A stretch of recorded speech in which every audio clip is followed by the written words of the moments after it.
Cineva mă întreba, Daniel, care este cel mai bun preț pentru Bitcoin? Iar răspunsul meu este următorul. Primul lucru pe care trebuie să-l faci atunci când vrei să cumperi un asset de genul ăsta, cum e Bitcoin sau, nu știu, dacă vrei Tesla, Apple, Microsoft, este să te asiguri că are un discount, dacă este redus.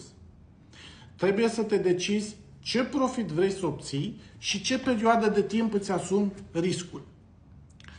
După care, trebuie să vezi în timp cam care a fost evoluția assetului. De exemplu, Bitcoin-ul în ultimii 3 ani, până în această corecție, până în acest bear market, nu a avut scăderi mai mari de 32-33%. Da? Deci, practic, în clipa de față, are cea mai bună medie de preț din ultimii 4 ani.